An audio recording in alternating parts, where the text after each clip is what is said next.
Mabilisang balitaan, komprehensibo at totoo sa loob ng 1 minuto. Simula na ang Diskurso Tidbits.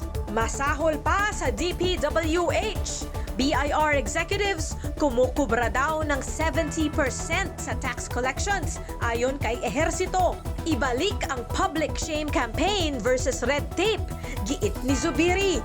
Big fish sa flood scam, kalaboso sa loob ng 5 linggo. Pangako ni Remulla. Most winnable slate para sa Halalan 2028, binubuo na ni Ontiveros. At hindi lang ito puro kakamping. 807,000 pesos na halaga ng kush na isinilid sa Labubu Dolls, nasabat ng BOC. At Joaquin Arce, buong tapang na ibinunyag ang kapansanan sa loob ng bahay ni Kuya. Balitang mabilis, komprehensibo at totoo. Yan ang Diskurso Tidbits.